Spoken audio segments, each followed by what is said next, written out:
Welcome, everyone. Welcome to this week's episode of what we call the Tom Menz Show. Hope you had a great week, weekend, month, year, life. Hope everything's going well for you. Last week, Doug, the man, hunter, non-hunter, Resigi was with us, sharing outdoor traditions. Love it. He's so great. He comes in as prepared, almost as prepared as my guest today. And you know what? That's the thing about having reoccurring guests. And for his 13th visit to the radio program, and going to be much more because Dr. Avellino and I have this new thing with this performance living thing going on and the precision medicine that he can bring to the table and help us understand what we need to understand. That's what we're doing here. So let me do a quick intro for my friend, my very, very good friend, Dr. Anthony M. Avellino, MD, MBA. Got more letters after his name than the alphabet. Anthony M. Avellino, MD, MBA, professor of neurosurgery, board certified pediatric adult neurosurgeon. He's the man. He provides pediatric neurosurgical care. And I believe he's moved his practice over to Arizona State, but we'll talk about that here in a second. He's active teaching faculty all over the country. He speaks, he writes books, he does all kinds of things. He's a dad. He's a great husband. He owns a horse, or his wife does, but he does. Just doing that thing. He's a member of the American Association of Neurological Surgeons, American Society of Pediatric Neurosurgeons, Congress of Neurological Surgeons, and he is a former NCAA student athlete at Cornell University. Did you know that? Did you know that Cornell has athletes? Of course they do. And he is an active endurance ultra runner now. We've had shows about that. That's just hilarious. And some of his other escapades. I want to welcome back to the show. I got to say something to Tony here in a second here, but we'll save it for the program. I want to welcome back to the radio program, our podcast for performance living. My subject matter expert par excellence, precision medicine, calling this one Innovation 2 because last show was Innovation 1, Dr. Anthony M. Avellino. Tony, welcome back, bro. Tom, great to be back. I did not realize that this has been the 13th time. Yeah. It's amazing because I remember that the first time I met you back in 2018, who would think that two people from different backgrounds would share our core values?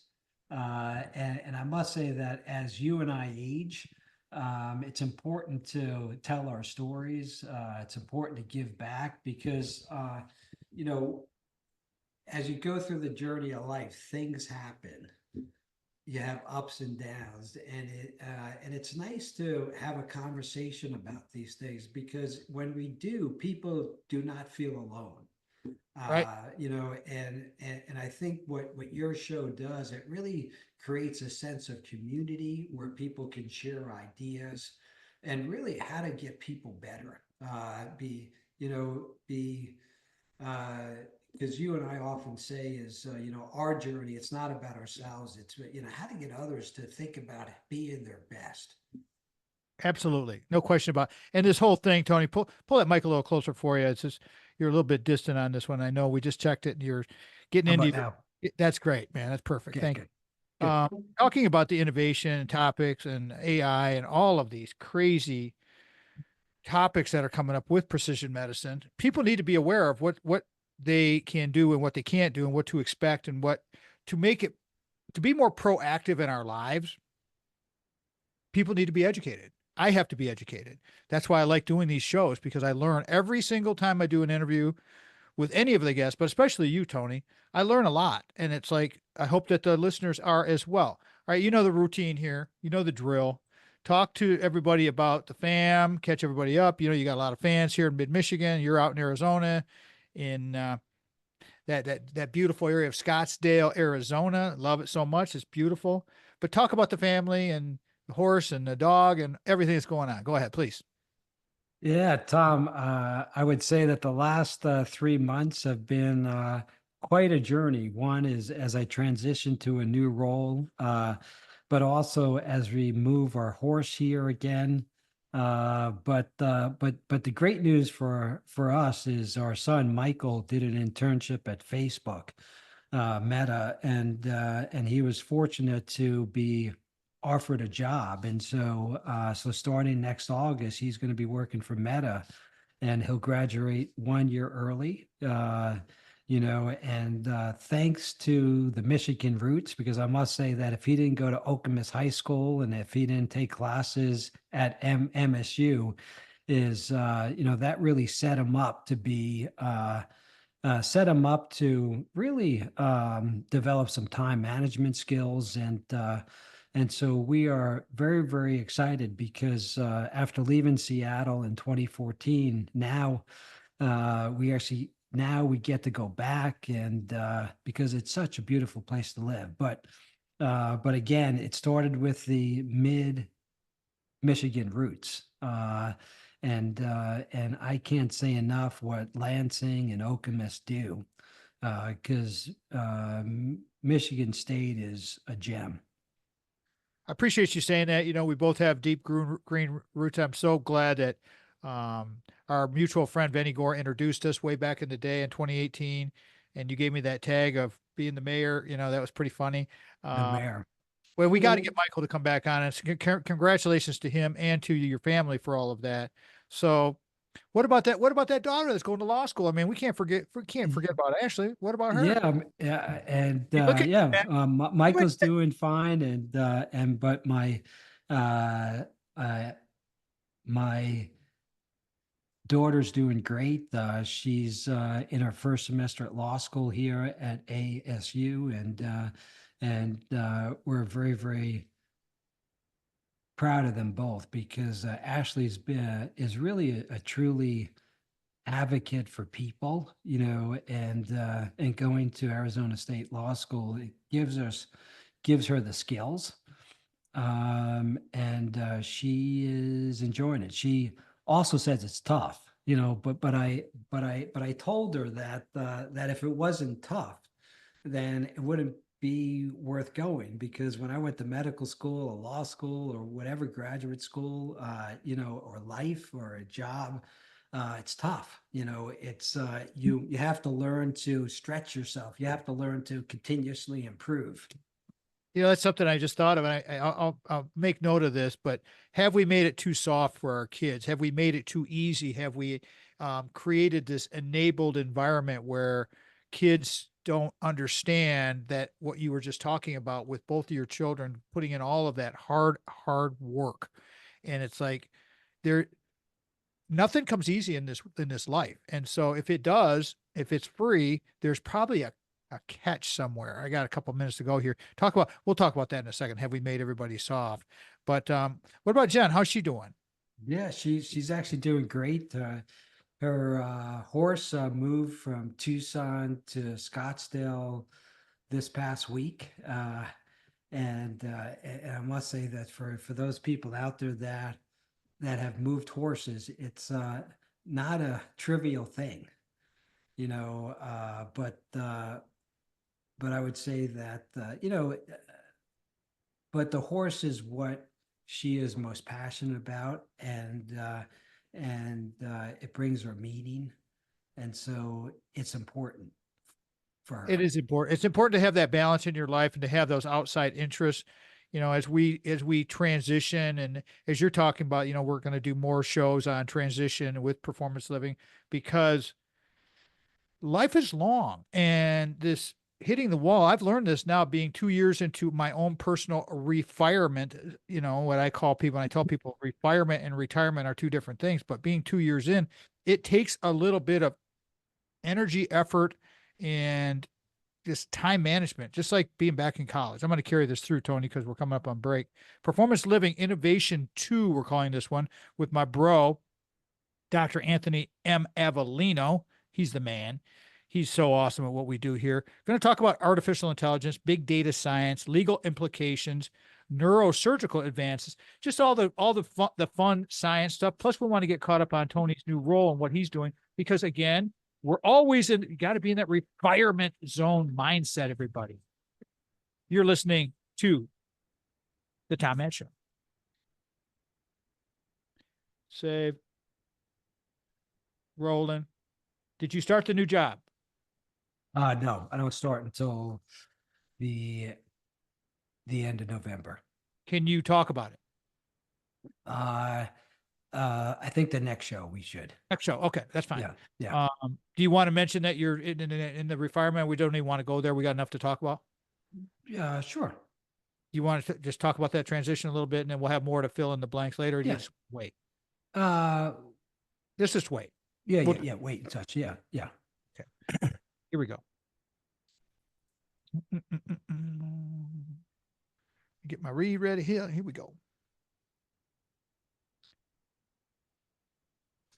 Welcome back, everybody. Welcome back to the Tom Matt Show. Thank you so much for listening in, watching, however you pick up our content, since we're on different platforms all over the place. It's always cool. Just remember that the second segment of this show is sponsored by one of the finest men I know. All of our sponsors are awesome, but this guy is like unbelievable. Craig Stiles. He is our Ameriprise financial advisor, and we hope he will be yours at some point. Introduced him to a new friend, Dr. Albert Cohen, out at Michigan State University, and he is director of sports analytics at the graduate certification program, and he's a math professor. And those two guys, amazing. I mean, just this is the thing about connecting people. With the right financial advisor, he can connect you, and life can be brilliant, and it's awesome. And let Craig help you, because he's helped lots of my MSU friends, my MSU family that's out there, because if you're a Spartan, you're part of the family. Doesn't matter if you work there, if you went to school there, if you have kids that go there, if you got any connection to the university whatsoever, you're a Spartan, and Craig's a Spartan. So with the right financial advisor, as I said, life can be brilliant. Call Craig 1-800-528-1355.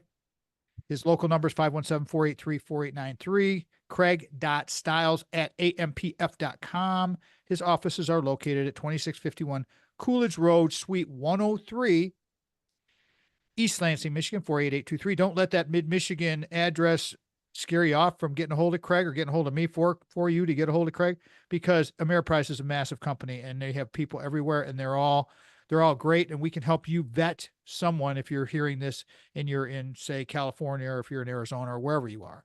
Here are some stations that have carried us in the past. I like to mention stations that have carried us, because I'm grateful for everything that's happened with us in our now 14th season of radio and podcasting. WGHN 92.1 FM in Grand Haven, Michigan. We're the very first station to ever carry us on broadcast radio. Thanks to Will Team and Wendy Hart. They taught me so much. I've learned so much from all these people. WJM 1240 AM, Lansing, Michigan, the flagship of the Michigan Talk Network, where Steve and Ivy Gruber handle all of that. And they're the bomb also. Super talented people. More people to learn from. WJRW 1340 in Grand Rapids. Carried us for a long time. WKLQ 1490 Muskegon, Whitehall. WYPV FM 94.5 up in Mackinac City. And of course, WKAR AM 870 News Talk in East Lansing, Michigan, simulcast on 102.3 FM all over the state of Michigan. Thanks again to Craig Stiles for creating Decideri Analytics, his proprietary algorithm that is morphing into doing many, many things. We are making light of weighted decisions in many different areas, and that is Craig Stiles. Remember, we have that thing called Amazon, where we have 4 books, and they are up there. Just go ahead and look for those, or you can go to our website, tommattshow.com, and pick up all of that right there, and easy peasy. If you can't find, just go to the website, and it'll take you right there. Everything's there. Dr. Anthony Avellino is our guest today. Performance Living Innovation 2. You know, Dr. Avellino is our subject matter expert for the performance living topic that we cover.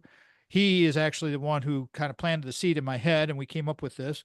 And the angle of precision medicine, because performance living is directly tied to precision medicine, and that's why we're talking about innovation 2. Tony, let's take it from there, because the last show, we talked about, you actually talked about the global AI industry having perhaps 196 billion annually, 299 billion in 2026. Those are just notes from our previous. Right. So, I mean, we just build on that and just continue to go. Sure. So innovation topics, artificial intelligence, big data science. Okay. If people are new to the show, go right ahead. Lots of your friends like listening to this stuff on LinkedIn all over. Please, when it comes to this topic, let's start chipping away at it and giving people the right topics to think about. Today, artificial intelligence and big data science. Explain what that is. Yeah, so um, on the last show, we sort of went through the advantages, and I think it's important to start with some stats. So, like you said, right now the global AI book of business, $196 billion. 2026 is going to be $299 billion. If you look at the big companies that are in AI, like if you look at NVIDIA, 5-year return is over 2,700%. Microsoft 5-year return over 215%. But really, if you look, artificial intelligence applications comes in a whole host of things. Like if we look outside healthcare, for example, some of the artificial intelligence applications, advanced web searches such as Google search, recommendation systems such as YouTube, Amazon, Netflix, interacting with human speech, Google Assistant, Siri, Alexa, autonomous vehicles, Waymo. And it's interesting because living in Arizona, it's kind of odd and strange to see these Waymos because they're cars traveling around and they do not have a driver. But if you look at the generative and creative tool, Chat GPT, that's exploding. If you look at AI art, but in the last segment, we really went through some of the advantages, and if we look at specifically in healthcare, it's really around three things. One is how it can improve diagnostics and precision medicine. Number two is how can we streamline administrative tasks and workflow? And number three, how do we enhance research and development? Because I must say that as I transition into my new role in the coming months as the Chief Medical Officer of Honor Health Medical Group and the Associate Dean of Clinical Faculty Affairs at the new Arizona State University Medical and Engineering School, AI is going to play a huge role. For example, in 1950, medical knowledge doubled every 50 years. 1950, medical knowledge doubled every 50 years. If you look at today, 2024, medical knowledge doubles every 73 days. Medical knowledge doubles every 73 days. This year, there's going to be over 1.5 million peer-reviewed biomedical journal articles annually. And so if you look at the scope of things, there is so much information in healthcare. It's how do we sort of sift through that information and make sense of it? Because I think the important thing with healthcare, it's how we can use AI to better diagnose, develop therapies, enable a more personalized approach and treatment so that we can improve outcomes, increase patient safety, reduce human errors, and reduce cost. Tony, let me ask you this question. We're going to come up on break here. Yeah. On outcomes, and think about this because we'll finish this thread when we come out of break. But on the human side of outcomes, and just in a kind of a broad, it's kind of popped into my head. I don't even know if there's an answer to this question, but can we put a metric or some type of measurement on the potentials of how the AI can help a physician change those outcomes from perhaps because people make mistakes. There's mistakes that could happen all the time. Think about this when we come back because can outcomes be obviously it helps, it assists, it's a great tool, but that's what we need to think about here. And we'll talk about that when we come back, everybody, because this is a huge conversation. Performance living, innovation too. How much does AI, how much does big data science help us stay healthier? How does it help us live longer? How does it help us with the transition, as Tony was mentioning earlier? We got to have answers to all these questions. Again, Dr. Anthony Avellino is our guest today. Performance Living Innovation 2. This is the Tom Mann Show. So easy. I mean, we could do once a month, Tony. I agree. I mean, because there's enough material that we could do that, and it makes our bookings, I mean, easier. It's just I hate to impose on people, but I think I you're agree. down for it. So we might have to, explore that. We'll Yeah. talk about it off air. Yeah. That's I'm cool with it. I like this topic a lot. I think that, we get a lot of play Yeah. from. I got a guy helping us now on our YouTube, and I don't know if you noticed, but your previous episode Yeah. has Great. about 1,500, 2,000 views. I mean, where that number is, our numbers are going up and up and up, and it's like Yeah. that's been the plan. So let's get this bad boy going here. Segment 3, and we are off. Welcome back, everybody, to the Tom Matt Show. Talking with Dr. Anthony Avellino, my bro. Performance Living Innovation 2. Innovation in healthcare is so massive that Tony and I were just talking off air about, expanding this performance living, because we both know that this is a very, very needed topic. We're going to do it. We're going to make it happen. We're going to do more of these kinds of shows, because having a brain like Anthony Avellino and a friend who is just really dedicated and likes this process that we're doing is great. This segment is sponsored by Jamie White, White Law. Message from our sponsor, White Law PLLC, where justice meets compassion. White Law is your advocate, our advocate in times of need. They are here to listen, support, and fight for what you deserve. Fight, fight, fight. Just like somebody else said recently, a couple months ago, fight, fight, fight. I wonder who said that. Vote, vote, vote. Yeah, exactly. Vote, vote, vote. Although hopefully by the time this airs, the voting will all be done. Hopefully they got it all tabulated and it's all counted up by then. We'll see. All right. I hope Check so. White Law today for your free consultation. WhiteLawPLLC.com. You can call 517-777-9785. Remember that White Law sponsors the Mad Dog Minutes, which we do 3 of those a week, and that's on our YouTube channel. Get that off our website, TomMattShow.com. And also, all of our sponsors are on our homepage, very first page of that website. It gets tons of action. Go there, click on their banner, and it'll take you right to our sponsors and other friends that we have down there as well, because we like helping people get better. All right, Tony, I asked you a question in a previous segment. I want to pick that thread up. Sure. Just kind of a roundabout thought in your head. I know this is just a guess or an educated guess. How much can outcomes be improved on with the advent of all of this technology that's coming? Is it going to be hugely substantial? I mean, you were just talking about how there's so many articles published, and it's like, that's got to help a lot. But what just a ballpark percentage that this can help change healthcare, make people live longer, give people that are transitioning in their life to perhaps the retirement zone? What can they expect? Sure.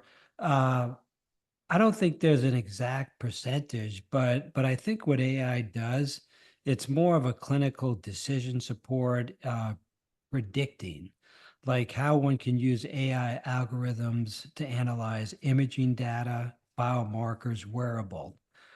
This could all lead to a more accurate, faster differential diagnosis. Because really what it does, it's with all this big data, is how you can predict things prior to them happening. Like for uh, one example that I'll give is mental health. Mental health disorders is really important. And so how can we identify patients that have a variety of mental health disorders based on perusing their electronic medical record, the biomarkers, their sleep patterns, the physical activity, variation in heart rate, respiration, cognitive state. And then how do you sort of use all that data to manage and personalize treatment? How you can predict a response, for example, what meds will be more helpful, how to prevent relapse, how to maintain continued support, and how to prognosticate outcomes. So I don't think there's an exact number yet, but I think what it does is you can predict disease sooner, so you can manage and treat things sooner, and ultimately allow one to live a better quality of life. All right, let me ask you this then. Treat things sooner. How many cases, illnesses that go undiagnosed for a long time? Because we have, okay, just for example, we have I don't know. There's a huge number of people who are pre-diabetic. They walk around, they don't even know Obesity, yeah. they have no idea. Hmm. By having these tools in your toolbox, this is what you're talking about, right? This is where we Hmm. can identify, hey, we need to manage this a little better. We got, there's heat coming down. We got to get this taken care of here, like today. Yes. Yeah. So I mean, humans can process information, but what AI do, you can process information supremely. So really super fast. And and so it's really is so if you use your diabetes or obesity example, is if because right now physicians uh, have in the old days we used to spend more time with patients. These days, the whole healthcare system's changing, so you have less time. But if you can use AI with some of these personalized metrics, you may be able to come to a differential diagnosis quicker, save time, and then so that save time, you could be a better doctor. You can show more compassion. You can spend some more time. And so what it sort of does, it predicts a disease process sooner. But it's amazing because I think with all this personalized medicine and big data, the genomics and uh, protein studies, it really gets back to for example, if you have high blood pressure or you have diabetes, there's a whole host of medications that you can use, but based on your gene pattern or protein pattern or your pattern, you may be able to predict that this medicine is best for you, contrary to other medicines. So it can really specialize and pinpoint treatments better. But really, just hearing you, I think what it does, it saves time. So quicker diagnosis, quicker differential diagnosis, saving time, so you can be a doctor and help people, listen, show compassion. It's funny that you brought up that the diagnosis like that. That 'cause Sandy just went through some genetic testing for some medication that she was being tested for, and she wanted to kind of know what would, and that's exactly and these things. There are some docs out there, Tony, that they don't just like poo poo it. They're like, nope, don't know anything about it. I know my doctor stuff. Fine, great, good, no offense. But then it's the younger docs, the more educated. I'm not trying, and don't take any offense, anybody out there. I'm not trying to offend anyone. I'm just saying that there's different trainings out there, from the nutrition side of things, from the drug implementation side of things, from the data side of things, all of these. So you need to be aware, right, Tony? You need to be aware of all of Mhm. these tools. And if you Yeah. just disregard the tool, Yeah. well, I don't get it. No, but Tom, what's exciting about the new role that I'm transitioned to at Arizona State is really one of my initiatives is really developing a wellness program for the medical students, and I think what we're all talking about, physician burnout, is such an important thing. You sometimes are burnt out, you lack compassion, you want to spend. Um, Less time. But what I think what AI does, it's sort of a helper. It's sort of your friend. It's sort of your coach to help you get better. Well, You that's the know, thing. but you It's know, it's but it's yeah, a good tool. yeah, it has advantages, but I think the disadvantages that we need to go through are important, and the three disadvantages, one is the ethical concerns and data privacy issues. That's one. Number two, the potential job displacement and human AI. Uh, and number three is the reliability and trust issues, because AI driven decision making cannot replace human skills. Like some of the Right. things we're talking, it can't replace curiosity, it can't replace resilience, it can't replace empathy, it can't replace compassion, Soft skills but it and may. creativity, all these things. Yeah, Tony, I'm going to yeah. carry this through because we're coming up on break. We'll come back to this, everybody. Don't worry.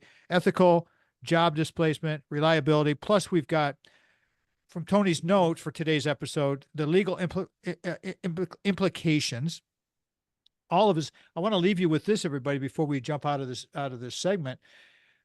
Big data and artificial intelligence are key elements in the medical field as they are expected to improve accuracy and efficiency in diagnosis and treatment. Exactly what Dr. Avellino is talking about. That is from the NIH. And I got it off that thing called the internet. You're listening to the Tom Matt Show. So fucking easy. There's so much, There's so it's yeah, I mean, there's I'm going to go right to the yeah. notes here, Tony, after I get done with the feed, Yeah. and we'll just jump into the what So I how just many say we have 2 segments left?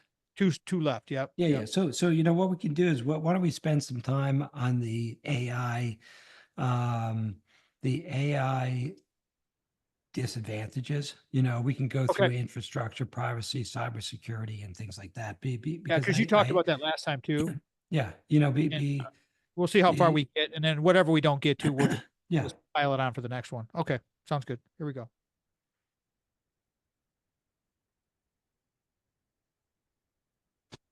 The fourth segment of the Tom Matt Show is sponsored by Brock. Full disclosure, Brock Fletcher helped us with his team. Thank you to Mike Dedman. How you doing, Mikey? Sell Big House Holt, as you've heard me say this, and find Little House Lansing and do the right bidding process to get that done. We have talked about this. Brock's been on the show probably 20 times. If you got any questions on real estate, if you got any kind of issues happening, if you're upsizing, downsizing, go to any of our podcasts with Brock, because I list the titles out there, and just go to reality. Just Google Reality of Real Estate Tom Matt Show, and you'll find it. Or go to the website and click on the little cartoon that we have there, the graphic for Reality of Real Estate, and check it out, because it's all good. Brock can be reached. A couple of numbers coming at you. 517-853-6408. His cell phone number, which is the key, that's the pipeline to his pocket. 517-303-3262. Let me repeat that again for you, everybody. 517-303-3262. You can go online to kwsellingteam.com. You can sell your home without hassles, like we did. You can get the number that you want, like we did.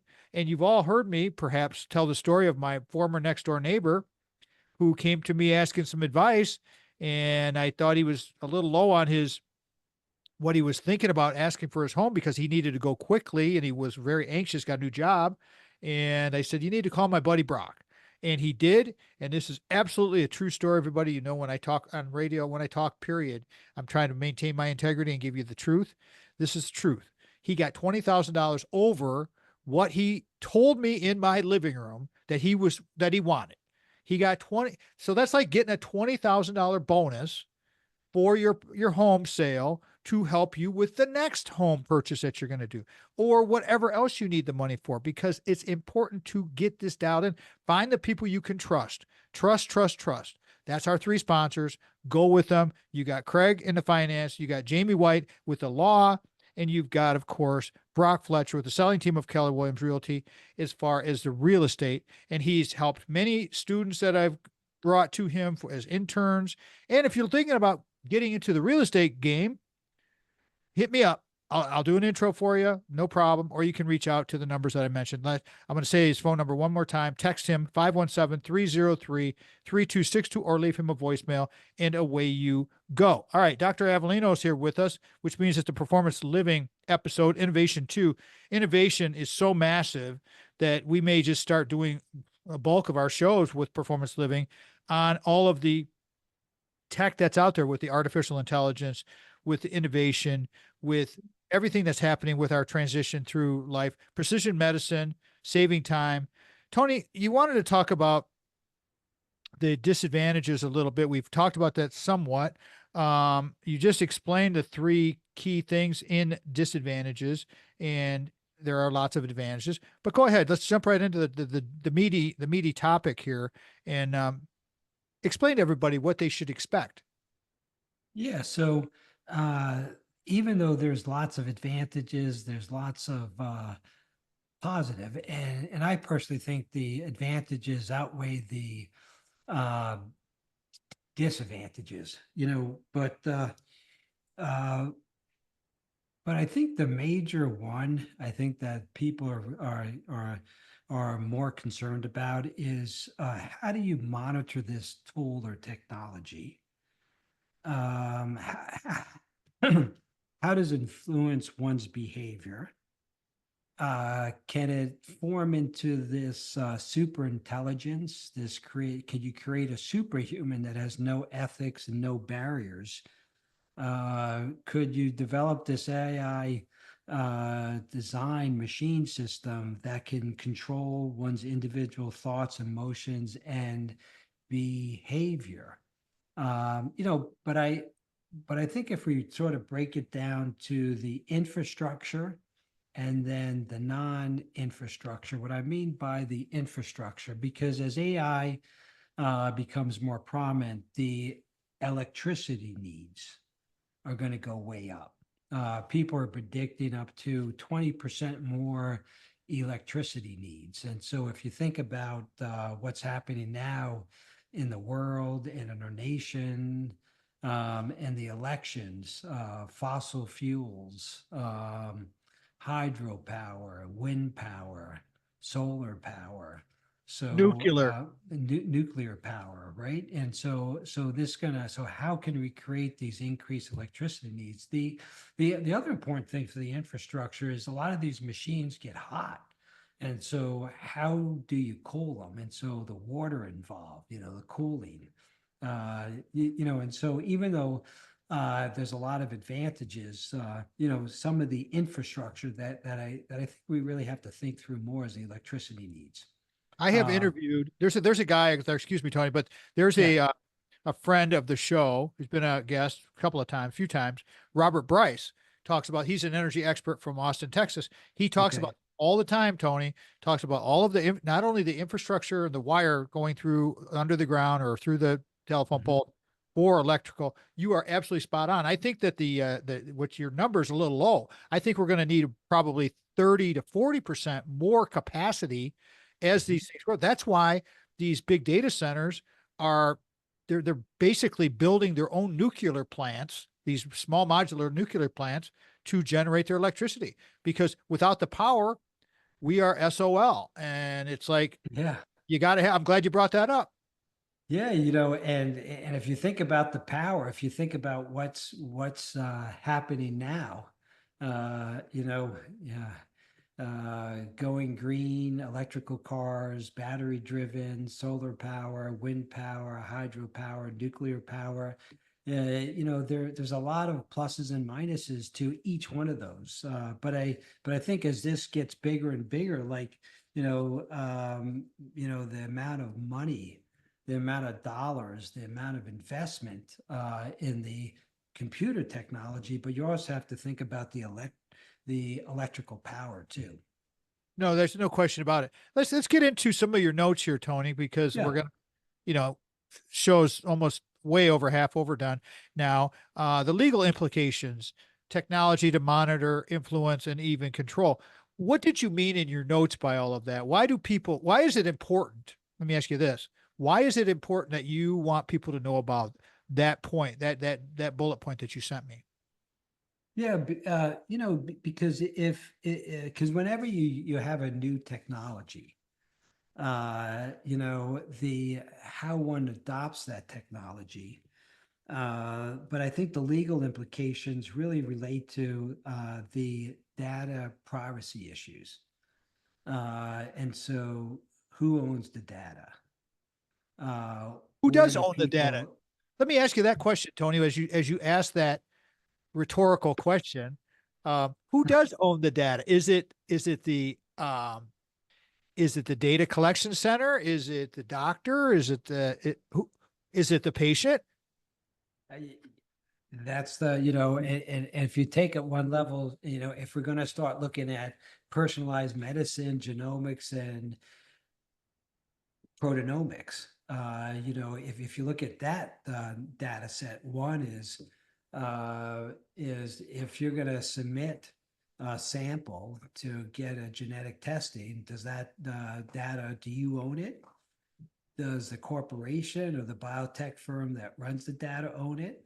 Does the But I, insurance company that paid for it own it? yeah, but if you think about it, I think the other important issue is, you know, how many people would want to know? Like for example, if I knew that I was going to get Alzheimer's disease, or if I knew that my life was gonna, I was going to get cancer, or something bad was going to happen, I'm going to die in a year, would I do anything differently than I'm doing now? That's a good So question. do people, so if someone ran your data and they knew that something was going to occur, is that something that you would want to know, Tom? Yes, I would. And I've asked this Yeah, question of people because yeah. I know about the APOE4 gene Mhm. that Yeah. is Alzheimer's. Mhm. It's a tendency. It's a genetic marker. And it's not a guarantee. It's like 25-30% from what I understand. I've read. Um, Potentially, I look at it like I want to be proactive. So I'd like to know as much information that I can get to help myself make decisions. And there's a lot of people that wouldn't Right. want to do that. It's one of those. Let me carry this through, Tony, because this is a really good point. And I want to come back to this because owning that data and then making the decision about that. I'm going to ask you that question when we come out of break here. If you had the APOE4 gene, I'll let you think about this. We'll get the answer when we come back. If I came to you and said, I'm the APOE4 gene guy, and I'm going to do your test for you, would you want it? And would you want to know the results? You're listening to the Tom Matt Show. How about that? I'm telling you, it's very thought provoking. It's very thoughtful. It's Yeah, total. yeah. All right, this is plug, man. Top of the fifth. So again, we'll get through a third of these, but that's why it's like So how many segments are that? So this is it, the last segment. this is the last segment. Oh, Yeah. okay. All right. So Yeah. so So, we have to hold so I'm going to give you. I'm going to throw yeah, it to you so you can do your contact info, and then yeah, we'll yeah. jump right back into it. But I'm going to ask you that question. So be ready. Here we go.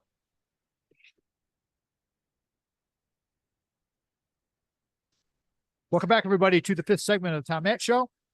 Carried on some of our radio stations. Thank you for the radio stations that do carry the fifth segment and our podcast where you can catch this anytime. If you only hear the broadcast and you only get the fourth segment, or if you missed, they only got one part of the show. Go to the Tom Matt Show website and pick up either the YouTube clicks or you can click on the audio version, whatever you want, whatever flavor floats your boat.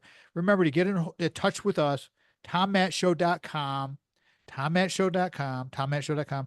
Go to the contact box, send us a note, and we'll get in touch with you. I need to get my brother from another mother's contact info here so people can book you for speaking or offer you a new job. I mean, in a position like yours, man, you get job offers all the time, and it's like, I know it gets tiring for the family, but you're just trying to do the best you can. How do you want people to connect with you if they're going to offer you a new job? Yes, my Gmail email is findingpurpose37@gmail.com. You can go to my website, findingpurposeavellino.com. There you go. That's the name of his book, Finding Purpose. And we have talked about this in some of our previous episodes several times, actually. Tony and I have done speaking engagements together talking about this. Physician burnout is real. I'm really interested to hear about the wellness for the med student program that you're going to be developing. I know this from working in higher ed as long as I have, that a lot of the technologies that we go through with like there's a catapult system that the athletes wear at Michigan State that is Mhm. a really cool set of technology, and they can get all this data on the athletes, even on Sparty, our mascot that's running around getting his heart rate up to, or her heart rate up to 200. I mean, all of these things that are coming along are very important for us to grasp. And so, but what they can do is then they take that smaller population and they apply the advances and the things they've learned to the larger population, right, Tony? I mean, so the advances that you do for your medical students are going to translate into better care for their patients when they graduate, and as the population as a whole will get better. So, but before we talk about all of that, I want to get an answer to that question. If I'm the APOE4 gene guy, which if you're just joining us, I posed this question to Tony in the previous segment. The APOE4 gene is a genetic determinant if you could potentially, and I'm going to say potentially, have the Alzheimer's dementia Alzheimer's risk. If that happens, you're 25, 30%. Would I want to? I've never had that test done, but I know it's there. If I ever have a genetic test done, I would like to know that answer at this point. I mean, because I've been doing my heavy lift, staying in shape, doing my thing, because I know I got to keep my saw sharp. Okay, Tony, so I'm coming to you. First, would you want the test? That's question one. And then second, would you want to know the results? Question two. Go right ahead, my friend. The answer would be yes, I would like to get the test. And would I like to know the answer? Yes. And Why? the reason why, because if I knew uh, that I only had a certain amount of time left, it would make me, one, is be more thoughtful about how I want to leave this life. Number two, it gives me time to, when I'm in a viable, good state, good cognitive state, ability to sort of make my wishes known. Because I must say that after going through this with my wife's mom, is looking back, it was a 2-year journey of Alzheimer's disease, and it was Lean really into that tough. mic, Mike. Lean into that mic, Tony. Yeah, and so if I look back at my wife's mother's journey of having Alzheimer's disease over the last few years, there's things that we could have done differently. And I think if I knew the results of my test, it would make me more thoughtful, and it would make me it would enable me to let people know what my wishes were. There you go. I feel Yeah, exactly the same way, everybody. yeah. So those things are out there. The availability of this, and this is why the performance living topic on the radio program and talking about innovation is important to kind of digest a little bit at least. Tony, back to your notes here.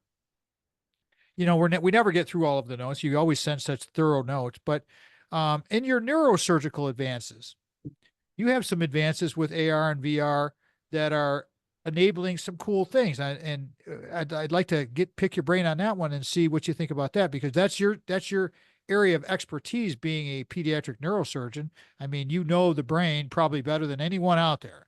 What do you think about this? How is this going to help you, and how is it going to help the patient? uh, AI can help in all different aspects of healthcare, and specifically from a neurosurgical uh, perspective. I think where it's really helpful is how to predict a disease, or how to predict, like, for example, if you had a certain type of brain cancer, there's a whole host of research going on, that a whole host of medications, therapies. And so AI would enable you to sift through that data and personalize it better. Okay. And so it's a huge tool for you. You had on here image guides. Now, what does that mean with the image guidance systems and the spine surgery and the robotics, that all of these tools? Do you have to get additional training? I mean, how it just doesn't happen automatically. What's the process for you as a physician, as a surgeon? Is it something that is supremely complicated? Yeah, so when I trained in neurosurgery in the 1990s, minimally invasive surgery was just coming about. And I must say that image guidance system, it's like having a GPS system. And when I started my training in the early 1990s and mid 1990s, these systems were just beginning to um, come out. But now, if you look 25 years later, 30 years later, these actually image guidance systems that we use in the operating room for specific brain surgery or spine surgery are really ensure patient safety. For example, because if you have a brain tumor in an eloquent area of your brain, using sort of a pencil prior to the operation, you can input certain markings on your scalp. And then during the operation, using sort of a GPS system, you can use a sort of a pencil or a wand. You can specifically identify where things are. And so, for example, in the old days, you used to just measure things out, and you do sort of things where things were. You had to make a pretty big hole in the skull to get where you're going. Now, with these image guidance systems, especially with brain surgery, you can make smaller holes in the skull. And that sort of leads to a whole host of things: less surgery time, less brain retraction. But if you look at spine, it's really changed the way that we do spine surgery and train residents.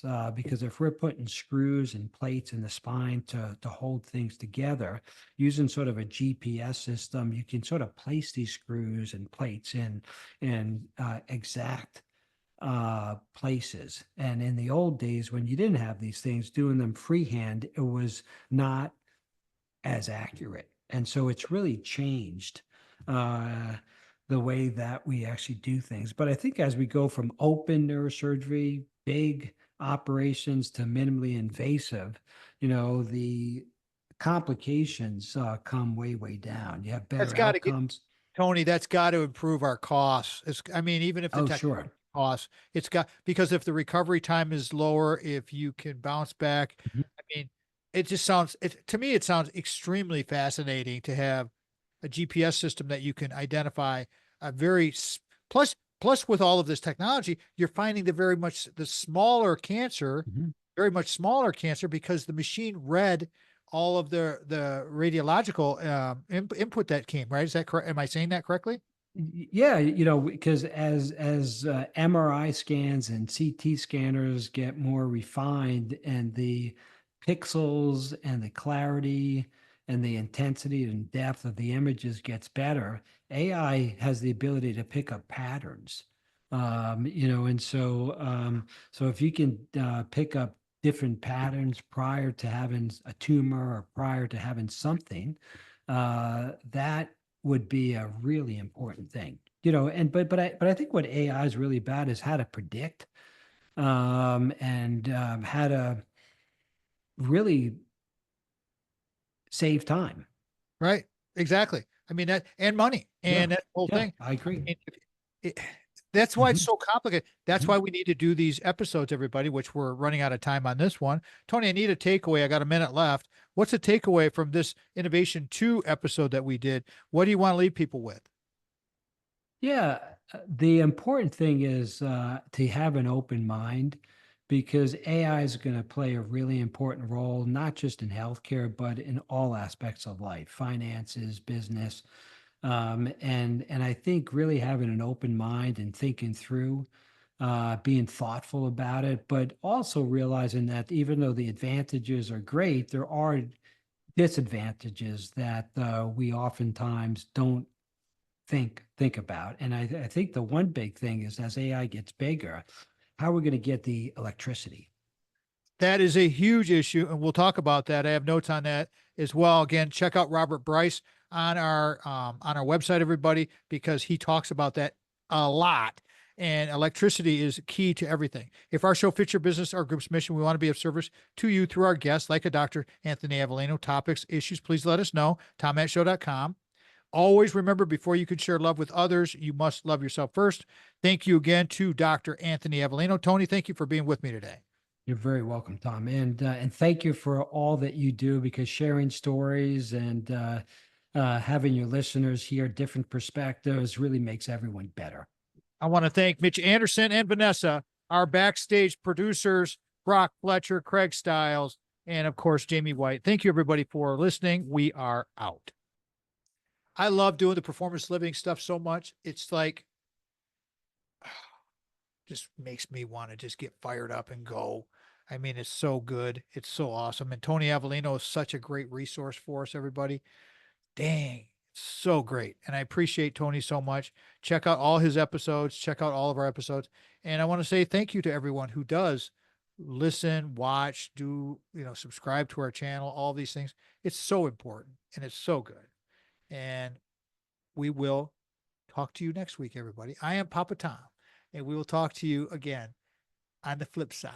Until then, love y'all, everybody. Peace out. Have a great week.